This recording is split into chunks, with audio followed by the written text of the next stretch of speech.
Ada yang tahu? Perubahan dari cair dari padat menjadi cair. Oke. Tepuk tangan untuk teman kalian.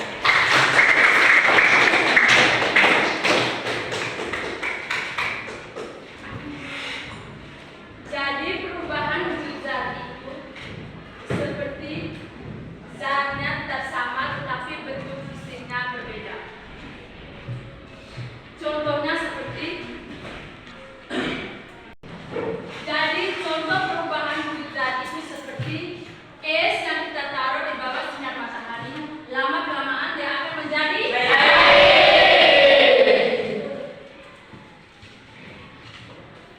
Adik-adik masih ingat perubahan wujud zat itu benda yang melepaskan kalor suhunya akan Naik.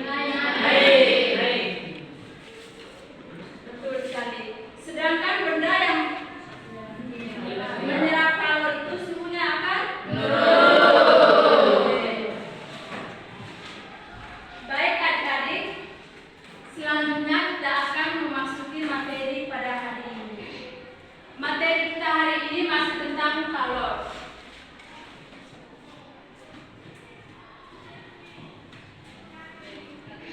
Jadi dari kalor ini dibagi menjadi 3 subtopik. Yang pertama itu konsep kalor.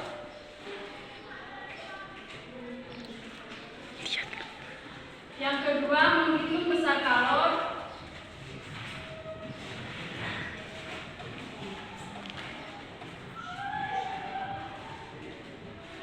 Yang ketiga perubahan wujud zat.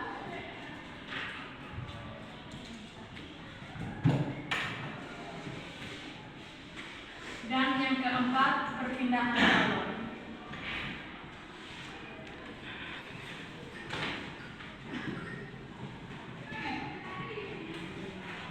Dari ketiga subtopik di atas kalian sudah mempelajari di minggu lalu. Pada hari ini kita akan mempelajari subtopik yang keempat yaitu perpindahan kalor. Oke, baik. Sebelum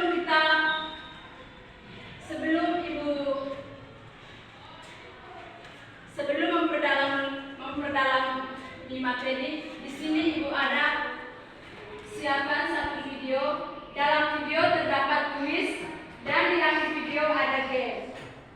Jadi adik-adik perhatikan ke depan karena ini adalah materi terakhir kita.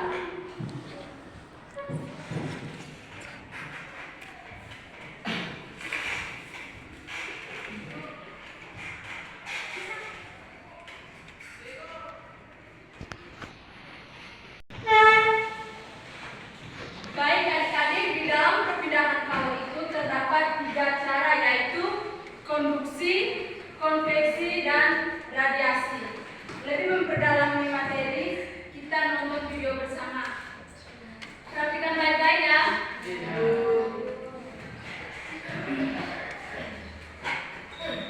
Halo adik-adik, di sini kita bakal belajar tentang perpindahan kalor. Di sini kita akan membahas 3 cara kalor berpindah, yaitu cara konduksi, konveksi, dan radiasi. Kita bahas satu yuk. Kita mulai dari konduksi. Konduksi adalah perpindahan. Oke, baik adik-adik. Yang pertama itu kita akan mempelajari tentang cara perpindahan kalor dari konduksi. Perpindahan kalor dari konduksi itu tanpa disertai dengan perpindahan partikel-partikel penyusunan. Kalor dari satu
yang berada di bagian atau daerah yang ini. Atom-atom pada daerah panas ini kemudian akan menabrak atom-atom terdekatnya atau atom-atom tetangganya. Pas mereka tabrakan, si atom yang punya energi titik besar atau yang berada di daerah panas bakal memberikan atau mengasih sebagian energinya ke atom-atom yang ditabraknya. Apa yang akan terjadi pada atom-atom yang ditabrak? Apa yang akan terjadi pada atom-atom yang ditabrak? B.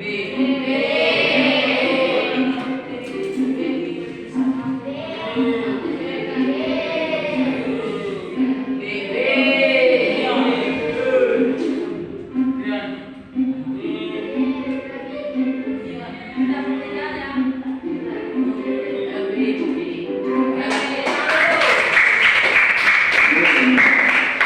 Karena mereka mendapatkan sebagian energi dari atom-atom yang ditabrak mereka, maka energi mereka akan meningkat atau bertambah ya.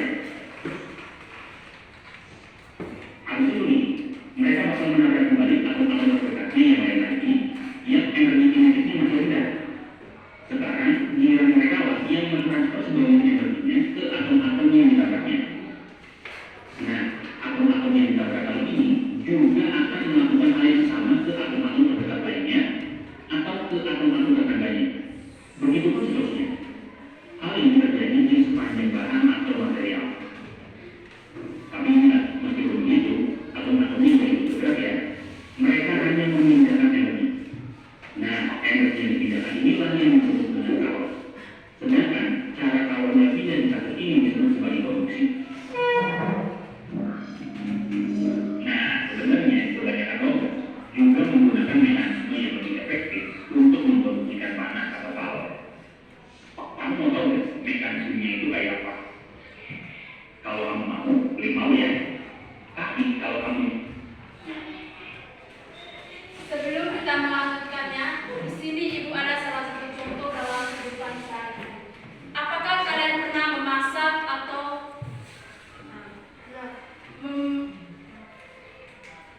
ya itu saja. Apakah kalian pernah memasak? Pernah Ibu. Saat kalian memasak sayur atau memasak nasi di suatu benda atau saat kita memasak sayur, panci atau wajan yang terbuat dari aluminium dipanaskan di atas api. Aluminium tersebut terbuat dari bahan yang mudah menghantarkan panas.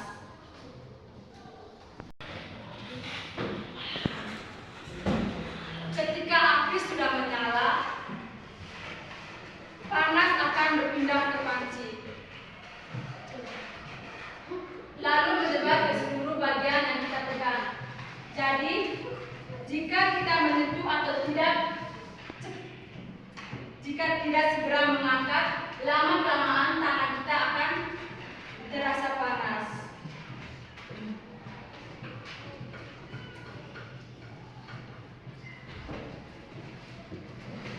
Kita lanjut ke materi ya. mau kita lanjut ke materi konversi.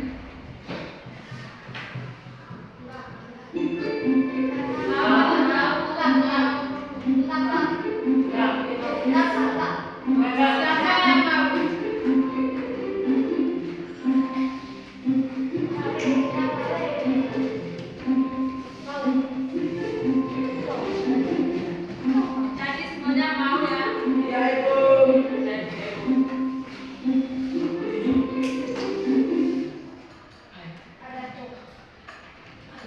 Jadi di material atau bahan logam terdapat sejumlah elektron bebas.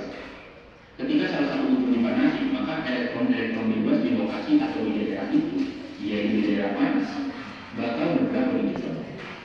Akibatnya, elektron ini bisa meninggalkan atom asalnya dan pindah atau bermigrasi ke lokasi yang energinya itu lebih rendah, yaitu ke daerah yang dingin. Nah, sewaktu elektron bebas ini berpindah, sebenarnya mereka membawa energi dengan cepat dari daerah panas ke daerah dingin dari logam. Itulah kenapa analisis logam merupakan contoh yang baik sekali. Tapi ingat, perpindahan kalor secara produksi akibat migrasi elektron hanya terjadi pada bahan logam, yaitu bahan yang mengandung elektrolytas. Sedangkan perpindahan kalor secara produksi akibat fenomena transfer energi dari atom-atom yang bertabrakan bisa terjadi pada semua zat padat. Namun secara alami, perpindahan kalor yang terjadi karena migrasi elektrolytas lebih mudah terjadi. Makanya ini sebenarnya perpindahan kalor secara produksi itu lebih gampang terjadi pada logam daripada bahan-bahan yang bukan logam. Coba deh kamu jawab soal ini dulu.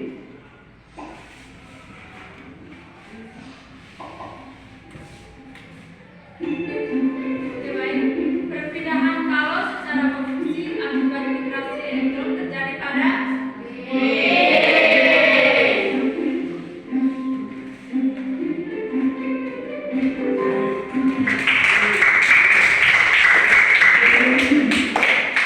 ini ya, pada semua zat padat yang bukan logam sebenarnya juga terjadi perpindahan kalor secara produksi, tapi perpindahannya itu jauh lebih lambat.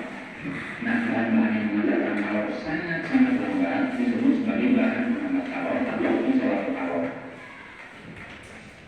Jadi, cepat lambatnya kalor berhambat pada zat padat berbeda tergantung bahan zat padat. Ada bahan yang sangat mudah memindahkan kalor, tapi ada juga bahan yang sangat sulit untuk memindahkan kalor. Bahan yang mudah memindahkan kalor misalnya besi, tembaga, dan aluminium. baik adik-adik, bahan yang mudah menghantarkan kalor disebut apa? Besi.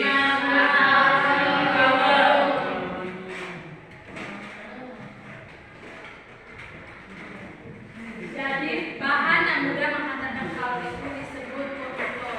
Di dalam konduktor itu ada contohnya masing-masing seperti besi, tembaga, aluminium. Oke. Semua logam termasuk bahan yang mudah memindahkan kalor. Bahan-bahan ini disebut sebagai konduktor kalor. Biasanya bahan-bahan yang termasuk konduktor kalor juga termasuk konduktor listrik. Artinya, jika bahan itu mudah menghantarkan kalor, maka bahan itu juga bakal mudah menghantarkan listrik. Ingat loh ya, biasanya, tapi tidak selalu. Sedangkan bahan yang sulit untuk menghantarkan kalor, misalnya logam. Adik-adik, bahan yang menghantarkan kalor itu disebut Konduktor kalor.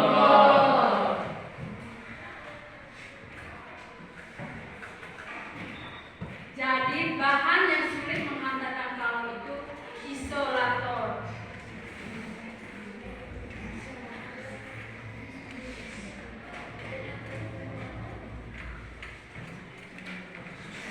Ada yang tahu contoh dari isolator kalor? Ada yang tahu? Kalau yang tahu bisa angkat tangan. Kayu. Ada yang lain?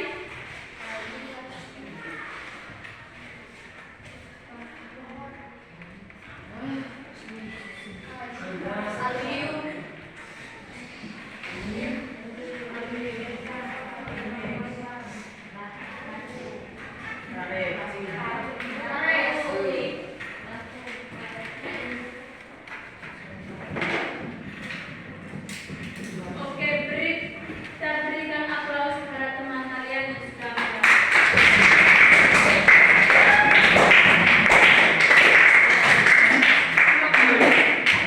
Dan batu.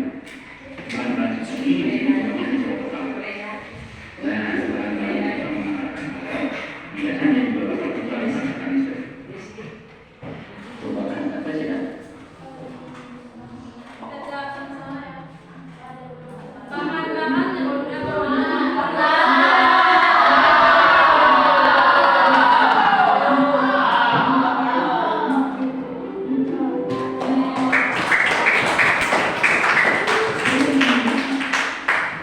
Kalau isolator kalor itu adalah bahan yang sulit menghantarkan kalor.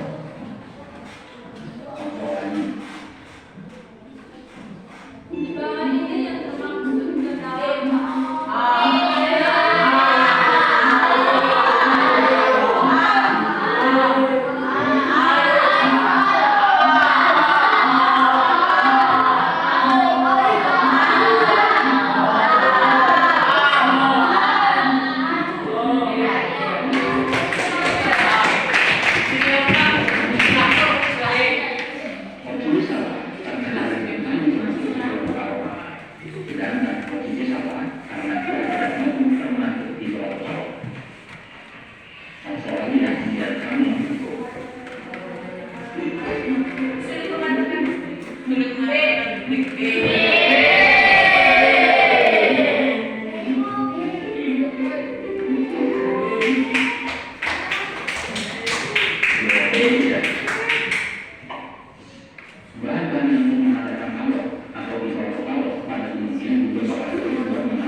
Spektrum hanya terjadi di dalam suatu zat atau benda yang punya atom atau molekul yang bisa bergerak bebas. Zat seperti ini adalah fluida yang terdiri dari zat cair dan gas. Jadi, konstruksi hanya terjadi di dalam zat cair dan gas ya. Coba deh, kamu jawab soal ini dulu.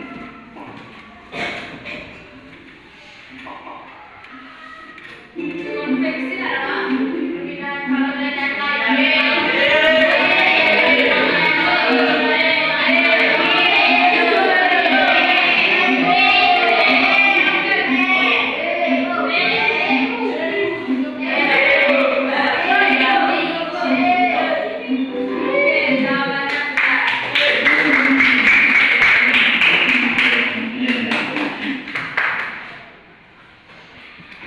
Supaya tahu kembali bagaimana konveksi ini bisa terjadi, nih tadi saya kasih contoh deh. Pasti kamu pernah ya memasak air dengan menggunakan panci. Ketika air di dalam panci dipanaskan, maka bagian air yang menerima panas adalah bagian yang bersentuhan dengan pancinya. Khususnya di bagian dasar panci, yang mana pemanasan dilakukan. Lama-kelamaan, seluruh bagian air menjadi panas karena adanya aliran molekul air dari bawah ke atas. Aliran tersebut menggeser air dingin yang berada di atas untuk turun, sehingga mengalami pemanasan juga. Ingat ya, benda yang dipanaskan umumnya bakal mengalami penguaian. Nah sama, fluida juga kayak gitu. Jadi, pas fluida dipanasi, maka fluida bakal menguai. Karena masanya yang berubah, maka fluidanya masa jenisnya yang berubah. Ingat kan, rumus masa jenis itu adalah masa dibagi volume. Karena masih tetap berubah, maka volumenya bertambah akibat pembuahan. Maka logikanya, masa jenisnya gimana? Apa yang terjadi pada masa jenis benda yang dipanas?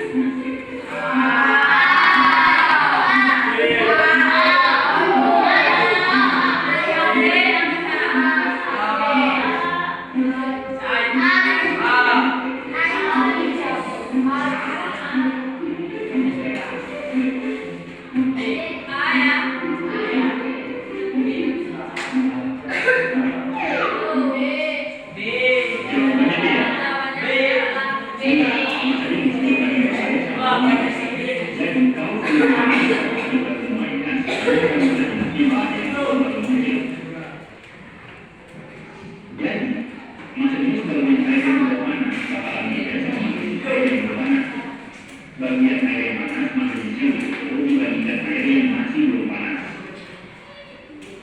Karena masa jenisnya lebih kecil, maka air yang sudah panas bakal naik ke atas, sedangkan yang belum panas bakal turun ke bawah. Nah, pas bagian air di bawah udah panas lagi dan menguai, maka mereka bakal naik lagi ke atas. Nah, abis ini air-air yang ada di atas bakal turun lagi ke bawah. Begitu seterusnya, sampai nanti seluruh bagian air akan mencapai suhu atau temperatur yang sama.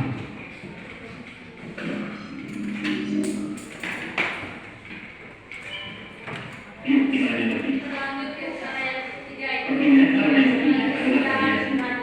Umumnya, radiasi itu didefinisikan sebagai perbedaan awal yang tidak memerlukan minimum atau zat tataran.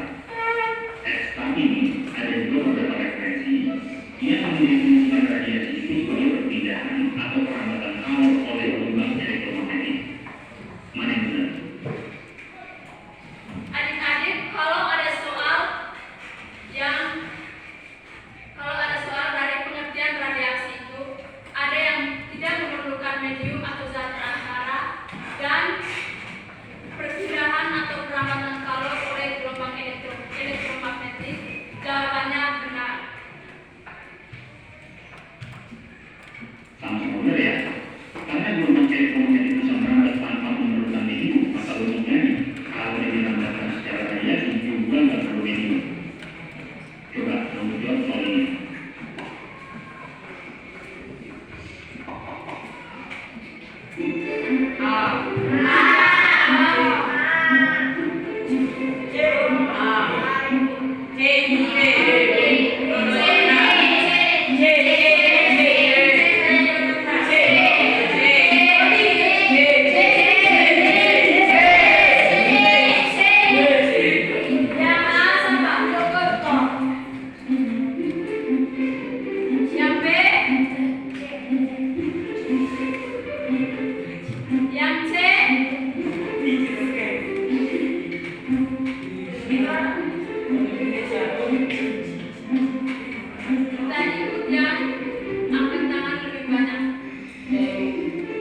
apapun dalam lampu hingga mencapai lokasi di bawah lampu. Contoh lainnya adalah mingguan. Misalnya, saat kamu melihat anak ibu maka dalam bekerja, kamu dan teman-teman kamu yang berada di sekitar atau di tempat itu bakal merasakan panas mingguan. Bukti kamu bisa merasakan panas mingguan dalam sekejap memungkinkan panas dari yang mengurungkan secara radiasi. Lah, tapi sebenarnya pakaiannya itu sebenarnya panas bersama melalui udara. Kan artinya mereka ini ada udara buktinya. Yakin? Coba dikali katanya.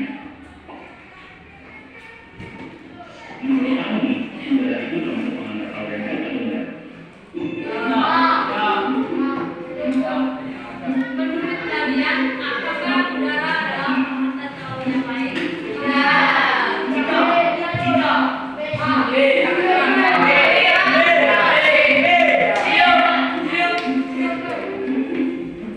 Yang jawab B.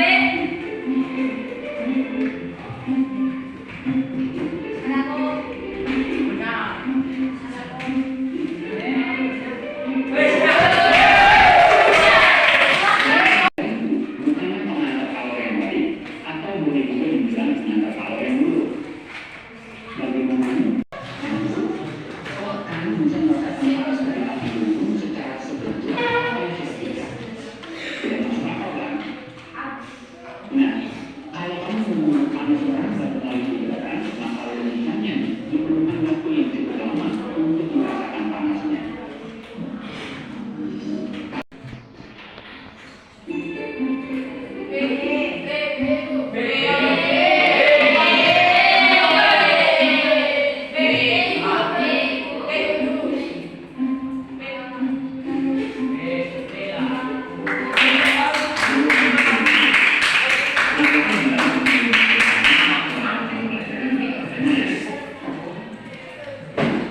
Intinya begini, dia memiliki sebenarnya mengajarkan bahwa metode metode ini adalah itu berdasarkan pada sumber.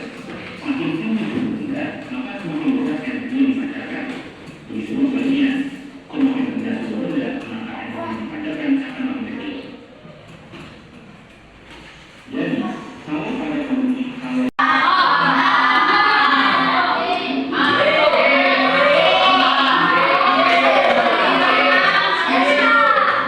Yang A, angkat tangan.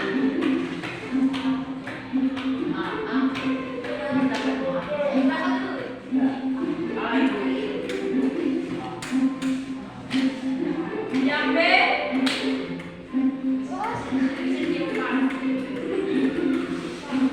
Yang tidak angkat tangan ini, jawab jawaban yang benar adalah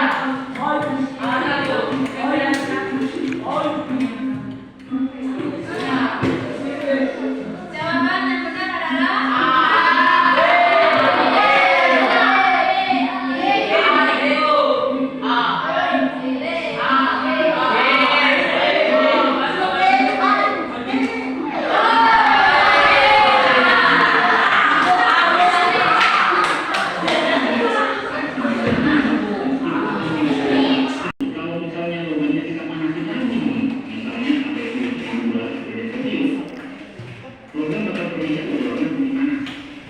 Warna putih ini sebenarnya adalah interpretasi otak kita akibat energi elektromagnetik yang berasal ke alat-alat mata kita. Jadi, kalau misalkan ada logam yang dipanasin sampai suhunya 80 derajat Celcius, tapi kita tidak melihat adanya perubahan warna pada logam, menurut kamu kenapa? logam dipanaskan sampai suhu 80 derajat Celcius, tetapi tidak tampak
konduksi, konveksi, dan radiasi.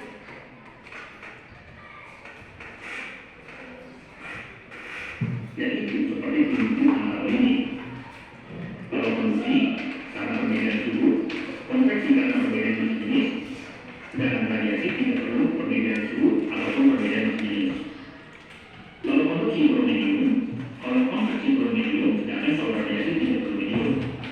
Nah, kalau konduksi mediumnya tidak bergerak, kalau konveksi mediumnya bergerak, sedangkan kalau radiasi tidak bermedium.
Kalau tersebut dapat berpindah karena memiliki 3 cara, yaitu konduksi melalui zat padat, konveksi melalui zat cair atau gas, sedangkan radiasi tanpa zat perantara.